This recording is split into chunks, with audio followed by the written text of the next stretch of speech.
Hello friends. आज के इस वीडियो में हम बात करेंगे इंटरमिटेंट फास्टिंग की। फ्रेंड्स, इंटरमिटेंट फास्टिंग या फिर 16 घंटे का उपवास, ये हमारी हेल्थ पे इतना पॉजिटिव इम्पैक्ट डालता है। इसका अंदाज़ा हम इस बात से लगा सकते हैं कि आजकल देश दुनिया के बड़े बड़े इन्फ्लुएंशियल लोग भी इसके बारे में बात कर रहे हैं। Because any correction and purification that needs to happen in the body, your stomach needs to be empty. It's very… तो फ्रेंड्स, आइए जानते हैं कि क्या होती है इंटरमिटेंट फास्टिंग और क्या होता है 16 घंटे का उपवास। इंटरमिटेंट फास्टिंग में हम जनरली एक दिन के पूरे 24 घंटों को दो हिस्सों में डिवाइड कर देते हैं। पहले पार्ट को हम ईटिंग विंडो कहते हैं और दूसरे पार्ट को हम फास्टिंग विंडो कहते हैं।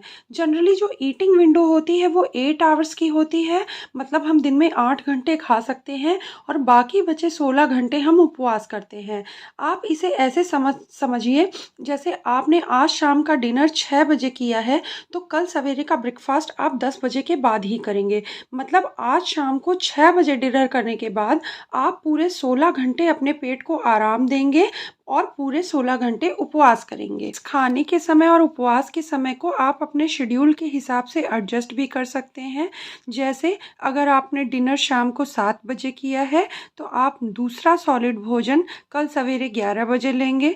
अगर आपने डिनर शाम को 6 बजे किया है तो कल सवेरे आप 10 बजे के बाद सॉलिड भोजन ले सकते हैं। फ्रेंड्स, इन 16 घंटों के उपवास में आप बीच बीच में पानी, नारियल पानी या फिर सब्जियों का जूस ले सकते हैं।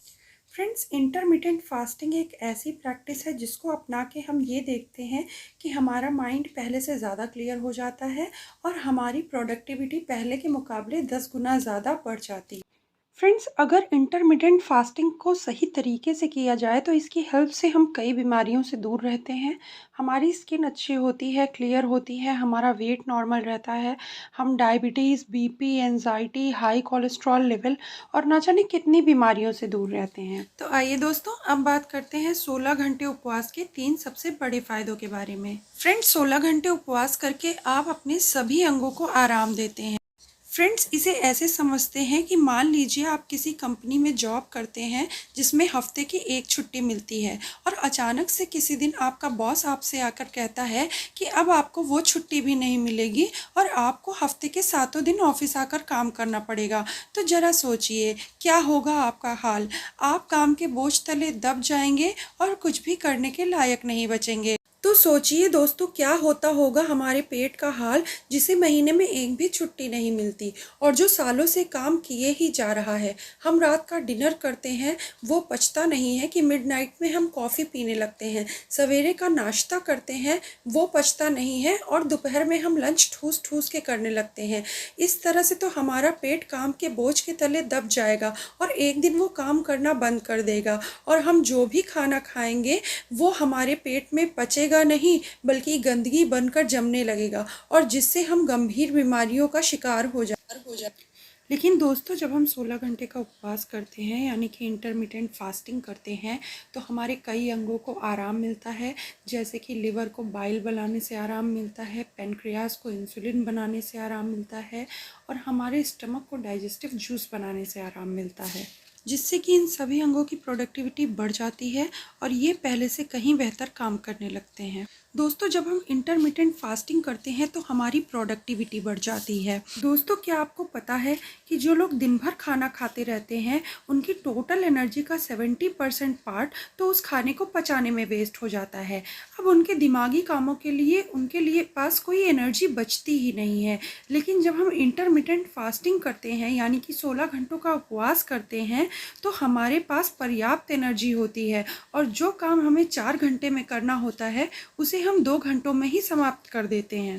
दोस्तों, अगर आप चाहते हैं कि आपने जो भी हेल्दी खाना खाया है वो आपके शरीर को लगे और आपके पेट में अच्छे से पच जाए तो इसके लिए आपके पेट का खाली होना बहुत ही आवश्यक है।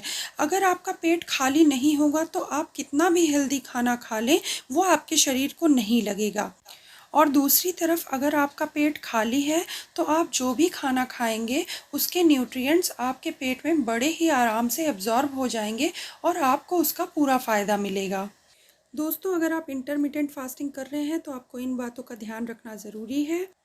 दोस्तों, आप अपनी 8 आवर की ईटिंग विंडो में प्रोटीन युक्त चीज़ों को ज़रूर शामिल करें और इसके साथ ही आपको फ्रूट्स और हरी पत्तेदार सब्जियों का भी सेवन उचित मात्रा में करें। फ्रेंड्स, हो सके तो अपना शाम का डिनर शाम को 6 बजे तक कर लें, इससे आपका फ़ायदा दोगुना हो जाएगा। फ्रेंड्स, अगर आपको इंटरमिटेंट फास्टिंग के बारे में ज़्यादा नहीं पता है तो बिना अपनी डाइटिशियन की सलाह लिए आप इसे फॉलो ना करें। दोस्तों, अब बात करते हैं कि किन लोगों को इंटरमिटेंट फास्टिंग नहीं करनी चाहिए। फ्रेंड्स, प्रेग्नेंट लेडीज और ब्रेस्ट फीडिंग मदर्स को, जिन लोगों की उम्र 19 साल से कम है उन्हें, एथलीट्स को और जिन लोगों को किसी भी प्रकार का ईटिंग डिसऑर्डर है, ऐसे सभी लोगों को इंटरमिटेंट फास्टिंग या फिर 16 घंटे का उपवास नहीं करना चाहिए।